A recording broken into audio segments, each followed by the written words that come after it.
Hi guys, welcome back to Saving Salvage, welcome back to the channel. In today's video we are back on the RS3 and hopefully it will be going to MOT and getting 12 months MOT on it. So in today's video we'll be just doing a few final bits. I think there was a airbag light on that we had to do, headlight, range control issue as well. Just a few little things that we needed to pass the MOT with, and then I think it's just gonna be a final check over, just to make sure everything's good, underneath, and then send it down to MOT and hopefully she'll pass. So as always guys, if you do enjoy these videos, please do like and subscribe, and if you haven't already, please do head over to my Instagram page, which is saving_salvage. Right guys, so let's just crack on with today's video.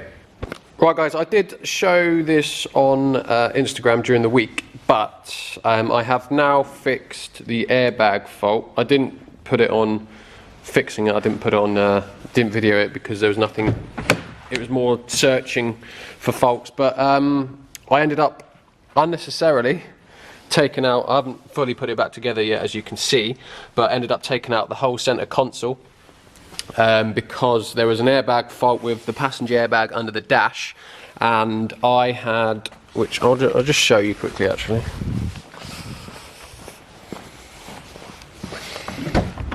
So the passenger airbag under the dash, which came with the new dashboard, so it is a new airbag because obviously the old one blew, so it's there, look, that is it there. And the problem was low resistance to the airbag. So two issues, usually the first one it being blown, and the second one the wiring at fault. So obviously the airbag hasn't been blown, it's still a new airbag. I took it out, it's all good, it's not, I've not been conned, it's not been blown and folded back in, but after a lot of investigation and testing the airbag, which was fine, I found out that the clip that holds, if you can see the yellow clip here, where is it here, that holds in the airbag, there is a safety clip also. It just pops out and it locks the connector into the airbag. So the safety clip has to be popped out and then the connector can come off. And I didn't realise, but that connector wasn't on there. So when I've obviously put it all back together, done it, and then obviously checked in the codes, and there was a fault for low resistance. So it wasn't after doing some research I found out that that safety clip connector, you're not going to be able to see it unfortunately, I don't want to take it out again now, but that actually completes the connection to the airbag. So if you don't push that safety clip in, it comes up with a low resistance fault and doesn't connect to the airbag. So, which is new to me, I never knew that before. So if you have got an airbag connector, you must push in the safety clip. So as soon as I did that, I found the clip, pushed it in, and it worked absolutely fine. The fault went away straight away. So I unnecessarily took all the dashboard out because I thought it was a control module fault, and the control module sits behind this panel right at the front under the dash.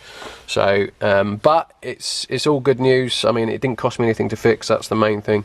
I've just got to put the center console back together. So that is the airbag fault done.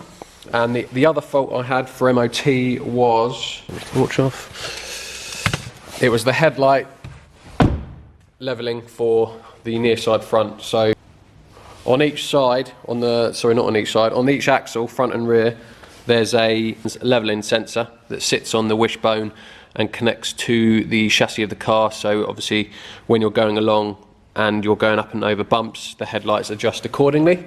My front one had been bent and the rod was missing that connects to the wishbone, and annoyingly I think I chucked it in the skip and the skip has now gone. So unfortunately that's gone, but fitted a new one of those, got that on, had to move it forward and back a little bit just so it learnt the values, and then I managed to basic set the headlights, and now that fault has also gone now. So now there's no reason why it won't pass MOT, so that is good. So what we're going to do now is I've spoke to a garage local, we're going to get the car loaded on the trailer and we're going to take it over, and they're going to fit the other tyre to the other side, which is there, and we're going to do a 4-wheel alignment, and then hopefully that will be it. It can go for MOT tomorrow. So let's get it loaded on the trailer and head over. Right guys, it's all been fun and games today. I've taken it to a wheel alignment place. I left it with them. I got the offside front tyre fitted. So we've now got the new tyre on that side as well, so we're all good to go. But there was an issue with the tracking. They did the rears okay, but the front, I never actually spotted this before. I think because it was hanging on a two-poster ramp, so it was the wheels were dropping down, so it was a bit harder to see. But if you look at this side, look at the gap here. So we'll just go for this line here for a reference point. I can fit 3 fingers in there just. And if we go around to this side, I can only fit 2 fingers in. So that is obviously an issue, because that's probably what fat fingers are out. So it's about 1 centimetre out. So we had a lot of problem with the tracking. Basically it was too far out. So I hadn't actually noticed it before, but now looking at it, you can quite clearly see this wheel has been pushed back slightly. If you remember, this is the wheel that had the snapped track rod end as well. So this has obviously had a bit of impact from this side. So we've had a look at the subframe. Everything is all spot on with that. But what I did notice is the control arm, which makes sense now. But the control arm here, this control arm is slightly bent backwards, roughly about 9mm, which makes sense. I've had a look. I've used a sort of a ruler for reference points, having a look at just the positioning of it, and I can confirm that control arm there has been pushed back slightly. So that obviously makes sense why this wheel sits back about 1 centimetre more than it should, and would also explain why the tracking is so iffy. So I've ordered one. It should be here in the morning. Got the MOT tomorrow as well, so that hopefully will rectify the tracking problem. Annoyingly, we can't get it retracked. We'll have to get it retracked after fitting the new control arm, but we'll fit the new one, take it for MOT, and then hopefully I'll just drive it down. It shouldn't be too far out then, the tracking, because it has been done, just obviously not for the new control arm. So we'll drive it down, get the tracking redone on the front, and then hopefully that will be one complete vehicle. Right, I don't have time to go and collect the wishbone to fit for MOT, but it should be fine for MOT purposes. So what we're just going to do quickly is just have a quick look underneath to make sure it should pass. There's no reason why it shouldn't. It has only done 14,000 miles, so it's just to check the general condition. I mean, I have already looked at this, I'm just showing it for you guys to have a look as well, but everything is good. The only thing I might have an issue is I've got my decap pipes here, look, secondary decap pipes. I'm going to say to them, please don't fail it on that, because all I do is take them off, fit them, and then remove them again. So please don't fail it, otherwise it's just ball ache for no reason. So it depends how they feel. They might fail it for those, but hopefully they won't. And then just everything otherwise is all good. As I said, I haven't fitted the under tray yet, because we've still got stuff to do on this. So, and there's my new xenon level sensor in position, so that's all good. But everything is all good underneath. There's no reason, obviously you've got 2 new tyres on the front now, there's no reason now why this should fail at all. So hopefully, or the only thing it might fail on is I've got a cut in the tyre. I mean, I can't see the cords. It's main here, look, it's just there's a rim protector on this that's just a big chunk of rubber that sticks out to protect the diamond cut alloy, and it's just that's cut. But I don't know how much digging they want to do. They could like pull that open and try and find a cord and then fail it. So I mean, I couldn't see one, but I didn't want to pull too much, so I left it. So hopefully it shouldn't fail on anything.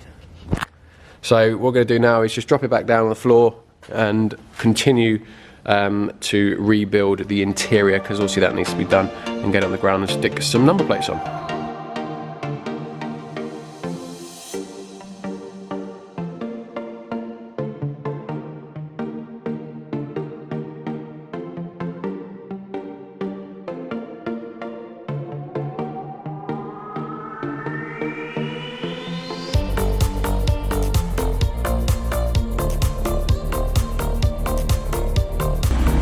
Right guys, she is all back together. She should now, all the interior is done, washer fluid, windscreen washer fluid light should have gone out now. I have topped it up, but obviously I haven't done an ignition recycle, so that will be a completely fault-free dash once I turn the ignition off and on. So all the center console, everything, armrest, all back together, all the back bench, all back together and done.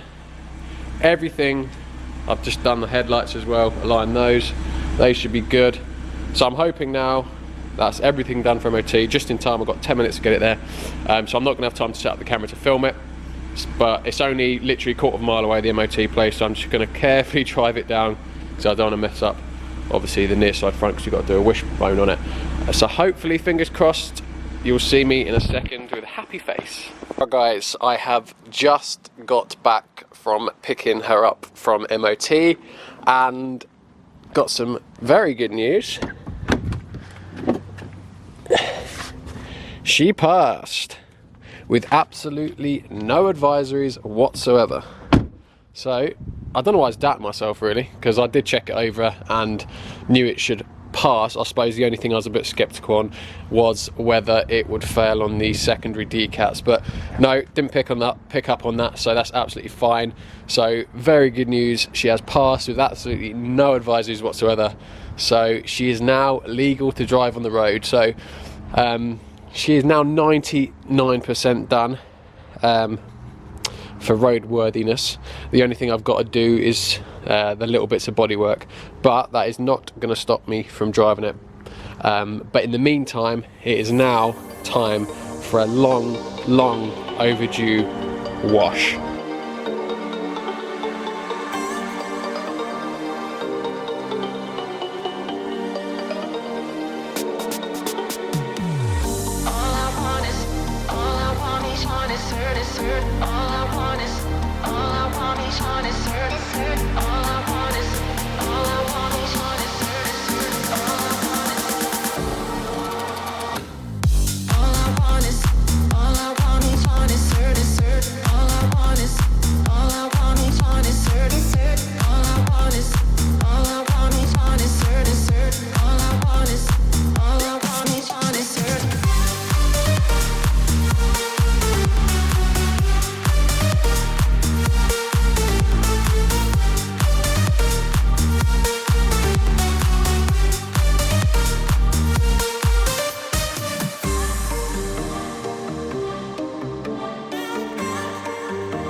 There we go guys, there she is.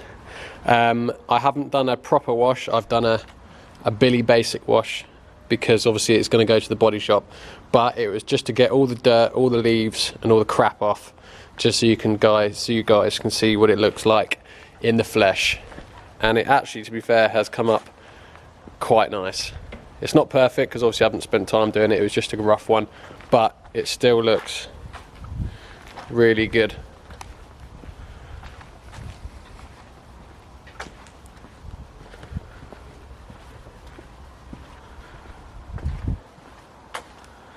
The original paintwork is actually really good, look.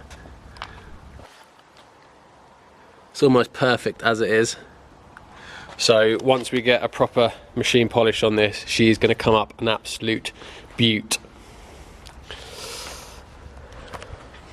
So things to do now will be obviously I've only just limped it back from the body not from the body shop, sorry, from the MOT, because we've got to get this wheel looked at. We've got to get the new wishbone fitted on there. Bit of grass. We've got to get the new bottom wishbone fitted on here, which I will be doing in the next video. I just haven't had time this week. I've been too busy with work to do it. So the first drive video will be in the next one, along with fitting that wishbone so we can then drive it on the road, and then it will just be at the body shop, and then it will be completely done, and then that's when the modifications can start. So a quick overview of what needs to be done at the body shop. This, if you can probably see at the bottom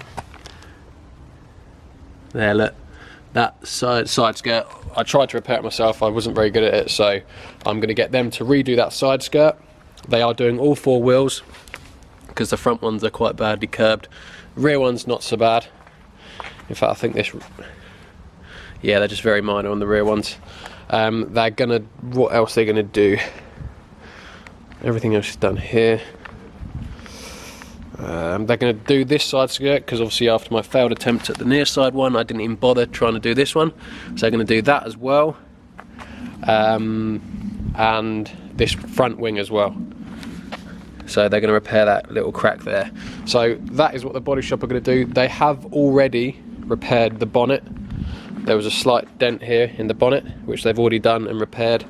And if you remember from way back last year, they also repaired this bit of wheel arch here, which was a bit damaged here. So once it's gone back in, it will be going in next week. It will be 100% ready to go.